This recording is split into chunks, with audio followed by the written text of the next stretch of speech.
Assalamualaikum warahmatullahi Warahmatullahi wabarakatuh. wabarakatuh. Kami dari kelompok 20 akan mempresentasikan analisis perencanaan, pelaksanaan, dan evaluasi dari pengalaman investasi pasar modal.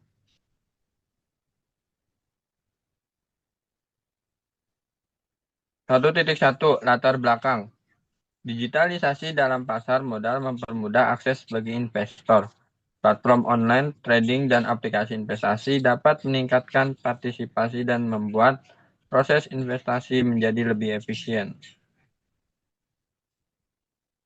1.2 Rumusan masalah. Yang pertama, bagaimana penjelasan instrumen pasar modal? Apa pilihan instrumen pasar modal? Bagaimana perencanaan investasi di pasar modal?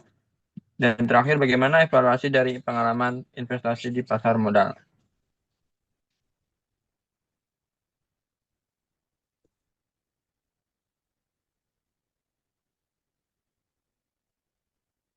1.3 Tujuan penelitian. Untuk mengetahui penjelasan instrumen pasar modal, untuk mengetahui pilihan instrumen pasar modal, untuk mengetahui perencanaan investasi di pasar modal, dan yang terakhir untuk mengetahui evaluasi dari pengalaman investasi di pasar modal. Selanjutnya akan dijelaskan oleh Dewaji. Selanjutnya itu 1.4 manfaat penelitian. Manfaat penelitian ini adalah mampu merencanakan, melaksanakan, dan mengevaluasi dari pengalaman investasi di pasar modal untuk tujuan jangka pendek dan jangka panjang bagi para pemula investasi. Selain itu, manfaat penelitian ini adalah agar para investor pemula mengetahui tentang pasar modal dan mulai memahami grafik dan memahami laporan keuangan. Next. 1,1.5 ruang lingkup atau pembatasan masalah. Penelitian ini membahas tentang investasi pasar modal dengan instrumen reksadana pasar uang, reksadana obligasi, dan saham dengan penanaman modal dan tujuan jangka pendek dan jangka panjang dengan cara membeli berupa instrumen reksadana pasar uang, reksadana obligasi, dan saham guna mendapatkan keuntungan. Next.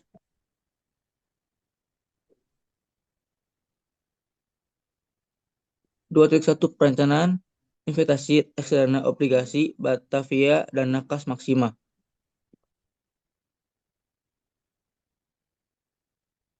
Hmm. Nama Muhammad Tahra Dewaji memulai mengumpulkan dana untuk perencanaan investasi reksadana yang bernama Batavia dan Nakas Maxima. PT Batavia Persprendo Asset Management adalah manajemen investasi didirikan pada bulan Januari 1996. Risiko dalam investasi reksadana obligasi RDO memiliki risiko yang relatif sedang dibandingkan dengan jenis reksadana dan saham. Hal ini disebabkan oleh karakteristik instrumen yang memiliki jatuh tempo pendek dan biasanya dititipkan oleh lembaga keuangan atau pemerintah yang kredibel. 2.1.2 Perencanaan investasi saham PT Petenda Kapuk 2 Tbk. Kode saham yaitu PANI. Perencanaan investasi saham memulai mengumpulkan dana pada 1 Desember 2024 yang saham perdana di Bursa Efek di bidang properti. Risiko dalam investasi saham ini memiliki risiko tinggi dibandingkan dengan jenis instrumen reksadana dan obligasi. Karena memiliki jangka panjang yang membutuhkan sekitar 3-5 tahun. Strategi investasi adalah jangka panjang, yaitu sekitar 3 tahun dengan modal Rp1.600.000 di harga saham 15.550 per 11 Desember 2024.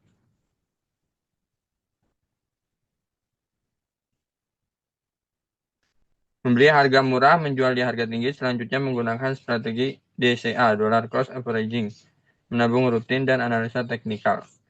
Tujuannya untuk mendapatkan tingkat pertumbuhan dana dan mempertahankan nilai modal. Selanjutnya akan dijelaskan oleh Endriki. Perencanaan investasi saham PT Bank Sentral Asia (BBCA). Strategi investasi adalah investasi jangka panjang sekitar 3 tahun dengan modal 3.500.000 di harga saham 10.000 12 November 2024 membeli di harga murah dan menjual di harga tinggi. Selanjutnya menggunakan strategi menabung rutin. Tujuan investasi saham BBCA bertujuan untuk mendapatkan tingkat pertumbuhan dana yang optimum dan likuiditas yang tinggi dengan tujuan tetap pertahanan nilai modal. Ini dilanjutkan oleh Dewaji. Baik, selanjutnya yaitu 2.2 pelaksanaan 2.2.1 pelaksanaan investasi reksadana obligasi Batavia Dana Kas Maksima melalui aplikasi Pams ID.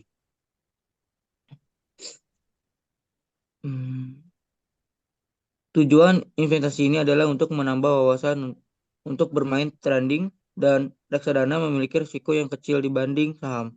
Modal yang dikeluarkan untuk investasi adalah 100.000 dengan harga reksadana sebesar 1.778 dan sudah menginvestasikan sebesar 100.000 dan jangka waktu mendapatkan keuntungan yaitu 1 sampai 2 tahun ke depannya dengan jumlah risiko yang kecil. Pemilihan strategi portofolio dan aset strateginya adalah dengan analisis teknikal dan fundamental. Analisis teknikal yang diterapkan oleh metode lump sum atau sekaligus dan analisis fundamental yang diterapkan adalah metode dollar cost averaging atau DCA yang terus-menerus. Analisis teknikal berkaitan dengan memahami geraknya grafik harga saham, sedangkan analisis fundamental berkaitan dengan memahami laporan keuangan. Oke, selanjutnya akan dijelaskan oleh Imam. Selanjutnya 2.2.2 yaitu pelaksanaan investasi saham PT Patenda Kapuk 2 TBK, kode saham PANI. Dengan tujuan investasi adalah untuk jangka panjang sekitar 3 tahun dan untuk mendapatkan keuntungan di umur 23 tahun. Penentuan kebijakannya yaitu karakter profil resiko tinggi dengan modal 1.600.000 dengan harga saham 15.240 dan sudah menginvestasikan sebesar 1.524.783 rupiah. Strategi portofolio dan asetnya adalah analisa teknikal dan fundamental. Yang diterapkan adalah metode lamsam atau sekaligus dalam analisa fundamental yang diterapkan dengan metode dollar cost averaging. Analisa teknikal yang berkaitan dengan grafik harga saham dan fundamental berdasarkan laporan keuangan. Selanjutnya akan dijelaskan oleh Indriki. Investasi saham Bank Sentral Asia BBCA.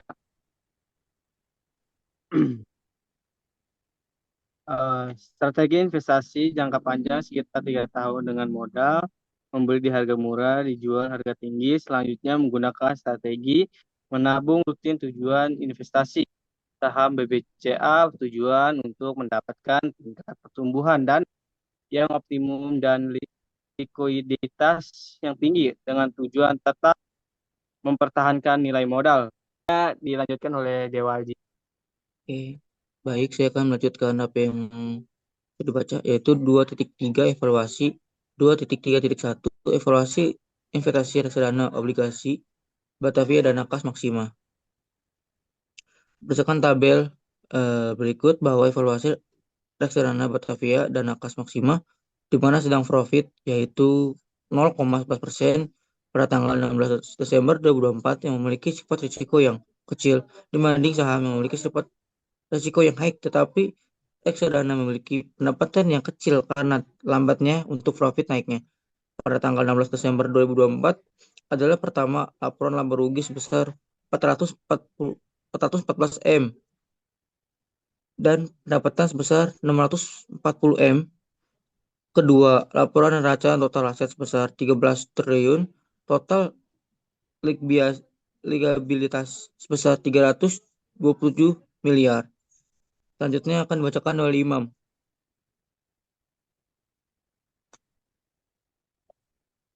Selanjutnya 2.3.2 evaluasi investasi saham PT Pantenda Kapok 2 Tbk. Berdasarkan tabel berikut bahwa evaluasi PT Pantenda Kapok 2 Tbk adalah pada tahun 2024 kuartal 3 laporan hasil dari jurnal investasi adalah pendapatan sebesar 2.521 M dibulatkan menjadi 2 miliar dan laba bersih sebesar 502 juta.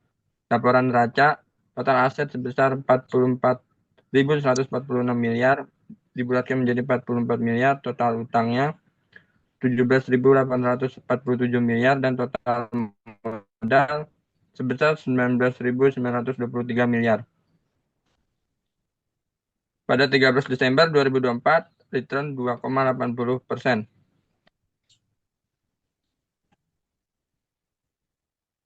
Selanjutnya akan dijelaskan oleh Hendriki. 2.3.3 evaluasi investasi saham PT Bank Sentral Asia (TBK BBCA).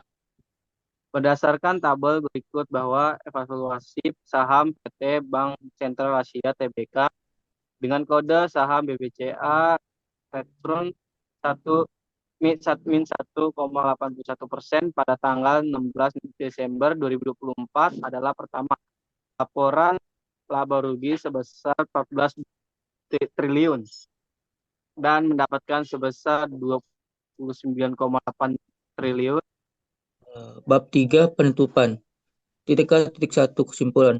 3.1.1 kesimpulan perencanaan investasi reksadana Batavia dan Nakas Maxima. Perencanaan investasi reksadana Batavia dan Nakas Maxima adalah dengan modal 100.000 di harga reksadana 1.786 dengan strategi DCA (Dollar Cost Averaging) investasi rutin. Selanjutnya akan dibacakan oleh Imam. Selanjutnya 3.1.2 yaitu kesimpulan perencanaan investasi saham PT Pantenda Kapok. Modal 1.600.000 di harga 15.550 dan analisa teknikal strategi DCA Dollar Cost Averaging dan investasi rutin. Selanjutnya akan dijelaskan oleh Hendriki. Oke, 3.1.3 kesimpulan perencanaan investasi saham PT Bank Sentral Asia BBCA. Perencanaan investasi saham PT Bank Sentral Asia TBK dengan kode saham BBCA dengan modal 1 juta di harga saham 10.000. Salah satunya adalah dengan analisa teknikal strategi DCA Dollar Cost Averaging investasi rutin. Selanjutnya dilanjutkan oleh Dewaji. Ya baik, yaitu 3.1.4 kesimpulan pelaksanaan investasi reksadana Batavia dan Nakas Maxima. Investasi reksadana Dana Batavia dan Nakas Maxima dengan modal 100.000 dengan harga 1.786 dan sudah menginvestasikan sebesar 100.000 di aplikasi POMS ID. Selanjutnya akan dibacakan oleh Imam. Selanjutnya 3.1.5 kesimpulan pelaksanaan investasi saham PT Pantenda Kapok. Modal 1.600.000 dengan harga saham 15.240 dan sudah menginvestasikan sebesar 1.524.783 rupiah di aplikasi Stockbit. Selanjutnya akan dijelaskan oleh Hendriki. Oke, 3.1.6 kesimpulan pelaksanaan investasi saham PT Bank Sentral Asia BBCA. Investasi saham PT Bank Sentral Asia TBK BBCA dengan modal Rp 1 juta dengan harga saham 10.000 dan sudah menginvestasikan sebesar 1 juta di aplikasi.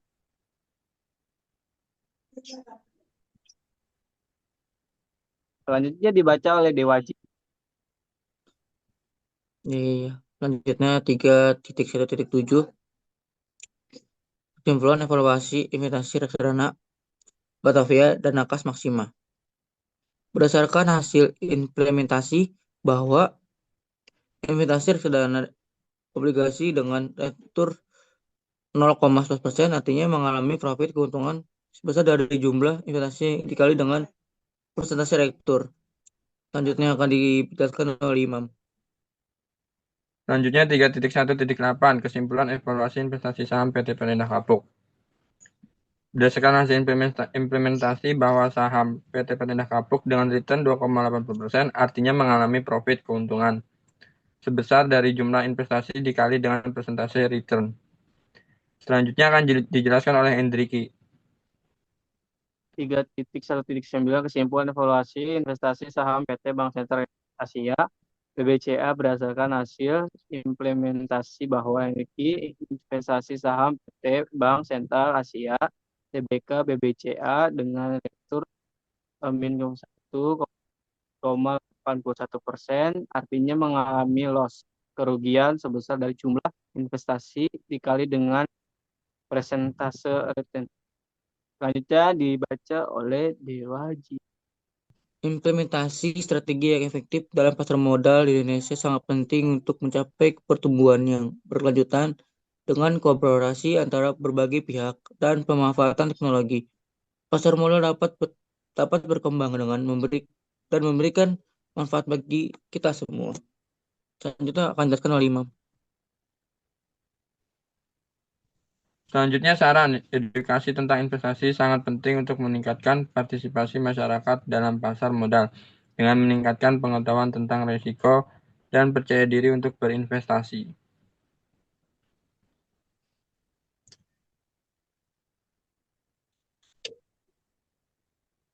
Pengawasan yang ketat dan penegakan hukum yang tegas sangat penting untuk menjaga integritas pasar modal. Hal ini akan meningkatkan kepercayaan investor dan mendorong lebih banyak partisipasi di pasar. Oke, sekian dari kelompok kami. Kurang lebih mohon maaf. Wassalamualaikum warahmatullahi wabarakatuh. warahmatullahi wabarakatuh.